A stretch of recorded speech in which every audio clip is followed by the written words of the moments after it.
Ini seperti kita sudah terhubung dengan Dr. Wahyudi Muhsin, Humas Ikatan Dokter Indonesia Kota Makassar. Halo Pak Wahyudi. Assalamualaikum. Ya, waalaikumsalam warahmatullahi wabarakatuh. Pak Wahyudi, ini tadi kita sudah bahas soal wacana PSBB Jilid 3. Nah, dari Humas Ikatan Dokter Indonesia, pendapat Bapak ini bagaimana untuk tanggapan PSBB Jilid 3 ini akan diterapkan kembali di Kota Makassar? Ya, saya sepakat kalau diadakan lagi PSBB. Kenapa? Dengan PSBB itu ada payung hukum. Ya. Tepat jika ada masyarakat melanggar terhadap protap kesehatan ini. Karena kan dengan adanya PSBB itu berarti semua elemen bisa ikut terhadap protap itu, protap kesehatan. Sekarang kan dengan adanya, walaupun saya dengar informasi tadi bahwa PSBB itu tidak dicabut, tapi image-nya di masyarakat ini kan bahwa PSBB ini sudah tidak ada. Ya. Makanya menurut kami PSBB itu tetap ada, walaupun mungkin ada PSBB yang tidak maksimal atau dimaksimalkan, yang penting ada PSBB. Karena pengalaman kami melihat PSBB pertama saja itu masyarakat masih belum tahu apa yang harus dilakukan. Apalagi setelah PSBB kedua ada isyarat dilonggarkan, tentu semakin tidak jelas. Dengan adanya seperti PSBB ini, menurut hemat daripada ID harus diperjelas karena kita sudah masuk ke darurat COVID. Terbukti bahwa kita urutan kedua daripada COVID ini, dan tentunya kami sedih karena hampir berita duka terus yang muncul di WhatsApp grup kami, baik teman-teman rekan sejawat dan nakes di Makassar yang banyak positif maupun di Jawa Timur, itu sudah sangat memprihatinkan.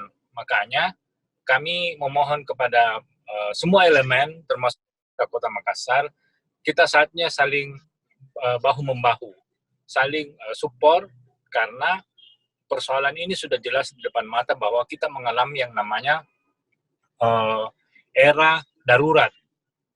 Kami dari ID sekarang lagi mau mengadvokasi bagaimana teman-teman dokter dan nakes itu harus lengkap APD di skala 3. APD skala 3 itu lengkap. Kenapa? Karena penyebarannya tidak bisa kita tahu lewat mana. Dan tentunya kapan dokter dan nakes ini lumpuh, tidak ada lagi pelayanan. Makanya bukan berarti kita pilih-pilih atau mau dibilang terlalu manja. Masalahnya siapa yang mau urus pasien kalau nakesnya dan dokternya sudah banyak terpapar? Kami percuma juga mau melayani kalau kami sendiri yang terpapar. Nah, makanya kami sepakat dengan PSBB, tapi dengan catatan PSBB ini bukan PSBB-an, betul-betul PSBB yang jelas protapnya.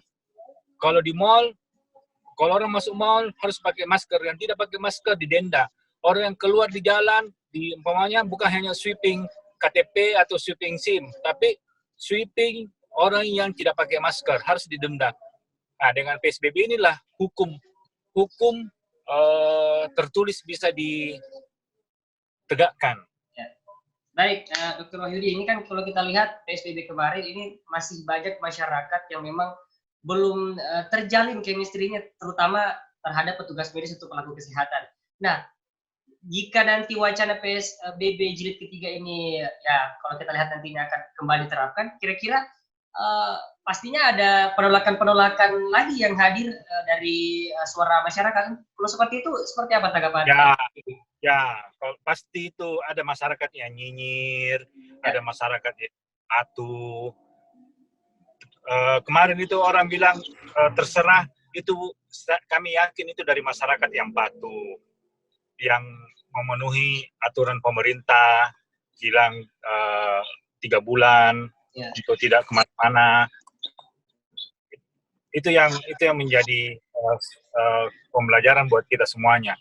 Yang menurut saya adalah sekarang harus harus diedukasi lagi. Menurut hemat kami, perlu lebih diperjelas itu herd immunity itu bagaimana, itu bagaimana itu physical distancing, social distancing, itu yang perlu diperjelaskan bahasa Inggris semuanya. New normal, kita mau memaksakan new normal yang tidak normal. Kondisi saat ini tidak normal. Jadi kami meminta untuk betul-betul bersama ID, pemerintah Kota Makassar, harus betul-betul bisa menjadikan program yang mau dijadikan PSBB ini betul-betul menjadi terintegrasi. Tidak bisa sekarang jalan sendiri-sendiri. Dinas Kesehatan jalan sendiri, pemerintah kota jalan sendiri, rumah sakit pun jalan sendiri, ID juga jalan-jalan sendiri. Sekarang saatnya kita bersatu.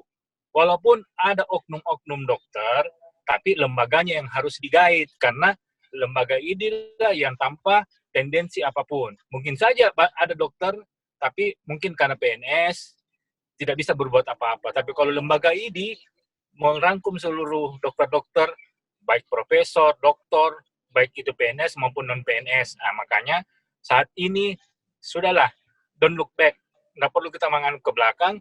Sekarang apa yang harus kita lakukan di depan? Itu yang penting. Karena darurat corona ini sudah bahaya. Itu mungkin yang perlu kita antisipasi. Dan yang paling utama adalah saya keliling sekarang ini lagi di jalan untuk membagi-bagikan APD dan lain sebagainya. Itu sudah tidak ada lagi kekhawatiran. Saya lihat ini masyarakat, mungkin karena saya melihat kemarin kurva corona menurun, masyarakat parno. Ada dia punya grafik. Corona naik, masyarakat tidak parno. Berarti ada korelasi antara masyarakat yang awal-awal dengan masyarakat yang sekarang. Masyarakat yang tidak parno, naik corona. Masyarakat yang parno ketakutan, itu jumlahnya tidak terlalu banyak. Nah, berarti ada korelasinya di sini. Nah, makanya sekarang kita harus mencari benang merahnya yang mana bisa kita harus lakukan untuk bisa betul-betul memaksimalkan agar masyarakat ini minimal sadar bahwa hello, kita lagi perang ini, musuh kita tidak terbentuk dalam bentuk virus. Hati-hati, Ki. Jangan sampai kayak di Surabaya. Kasihan Surabaya sudah zona hitam.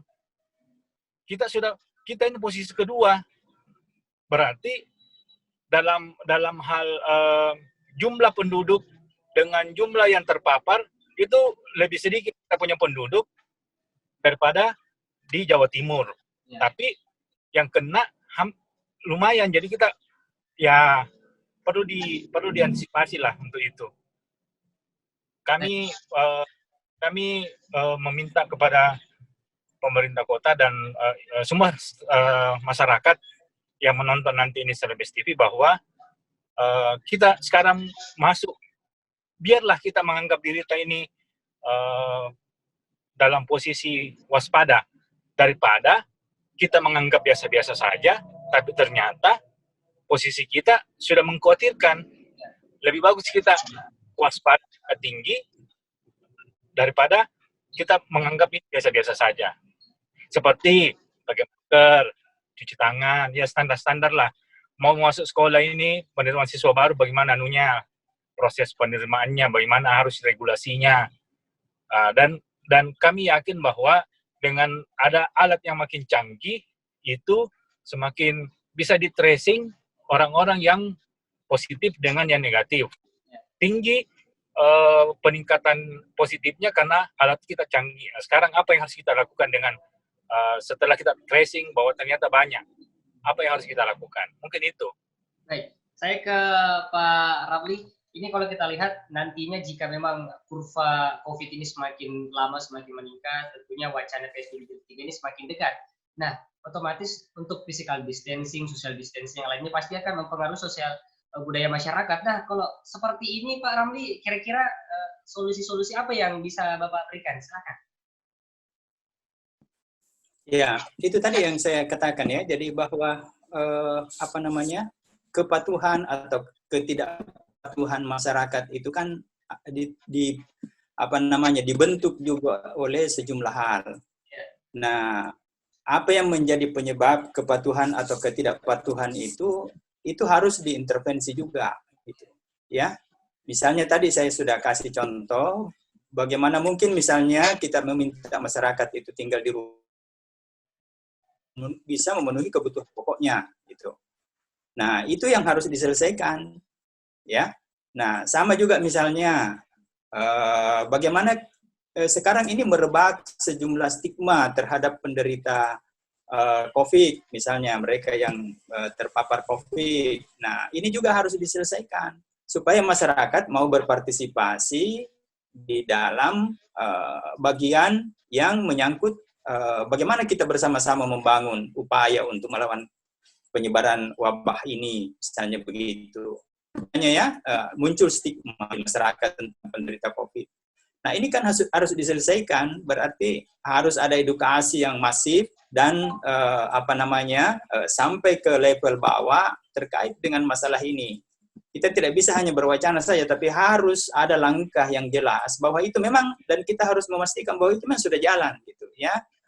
Kemudian misalnya saja intervensi terhadap tempat-tempat yang sangat rawan menimbulkan kerumunan. Nah, penyakit ini kan sebenarnya juga ada yang mengatakan penyakit kerumunan ya, karena ini amat mudah dia menyebar kalau misalnya ada kerumunan, terutama kalau kerumunan itu tidak dibarengi dengan jarak fisik yang memadai, berkerumun dengan sangat dekat seperti itu, apalagi dalam jumlah banyak, gitu ya. Nah, kita harus tahu di mana itu sering terjadi kerumunan seperti itu. Misalnya saja di mal, di pasar tradisional, di tempat apa namanya perhelatan hajatan, misalnya seperti itu. Nah, ini semua harus terbangun dengan protokol yang baik dan disadari oleh masyarakat. Ya, tetapi kalau membangun kesadaran masyarakat, saya sering mengatakan, membangun kesadaran masyarakat itu sebenarnya tidak semudah membalik telapak tangan. Itu butuh waktu lama itu.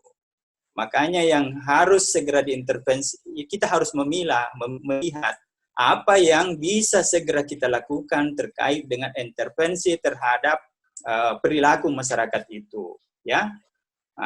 Apa yang bisa segera diintervensi? Misalnya saja penyediaan fasilitas di tempat publik. Nah, itu kan lebih bisa segera kita lakukan, ya. Menyiapkan tempat cuci tangan di pasar-pasar tradisional secara memadai, semua pintunya ada, kemudian di situ mungkin ada, lebih baik lagi kalau ada petugas. Syukur tadi Pak Ismail sudah mengatakan akan ada nanti petugas khusus, Pak, ya, yang akan berdiri di beberapa tempat. Nah, kita berharap ya, itu bagus sebenarnya. Kita berharap bahwa betul-betul itu nanti dilakukan. Sekali lagi, menurut saya setuju kalau misalnya, dan memang itu harus dilakukan ya, harus edukasi yang masif dan sampai ke akar rumput. Tetapi saya kira yang sangat penting adalah kita harus memilah aspek apa yang bisa segera kita intervensi. Ya, tadi saya sudah mengatakan bahwa kalau mengubah perilaku itu butuh waktu jangka panjang, ya. Berapa lama sih bangsa ini diatur supaya bisa dia disiplin? Kita sudah mengajari masyarakat kita ini disiplin sudah berpuluh-puluh tahun. Jadi coba mereka, bagaimana mereka antri di jalan, antri di mana-mana ya. Nah, sekarang ini COVID ini menjadi ujian untuk perilaku kita. Nah, tetapi jangan tunggu, menurut saya, jangan tunggu sampai masyarakat sadar betul. Kita harus melihat ada beberapa aspek yang bisa kita segera intervensi dan efektifkan. Seperti tadi saya katakan, misalnya penyediaan fasilitas di tempat publik, di mana berkerumun misalnya ya, seperti itu. Itu kan tidak perlu menunggu orang berubah perilakunya. Itu segera bisa kita lakukan, karena itu penyediaan saja. Ya, supaya orang yang sadar punya fasilitas untuk tertib, gitu ya. Ini jangan-jangan kita tidak punya kesadaran pun, tapi kalau tidak ada tempat cuci tangan, bagaimana kita bisa tertib melakukan apa namanya, menjalankan protokol kesehatan, misalnya begitu ya. Nah, hal-hal itu saya kira yang perlu segera diintensifkan dan betul-betul dilaksanakan. segera kita harus mengontrol semua pasar tradisional, semua mall, bahwa semua hal-hal seperti itu mereka sudah lakukan, gitu ya. Nah, masyarakat juga ya jangan ya, karena itu yang bisa segera kita lakukan, gitu ya. Nah, hal-hal itu perlu. Kemudian hal lain adalah berkaitan dengan sikap masyarakat ya, sikap masyarakat dengan pemahaman mereka tentang COVID yang memang masih butuh dalam banyak hal edukasi. Dan itu memang butuh keterlibatan kita semua untuk menyadarkan itu. Mulai dari aparat tenaga kesehatan, kemudian birokrasi. Kita manfaatkan semua level birokrasi itu dari atas sampai ke bawah ya, sampai ke ujung.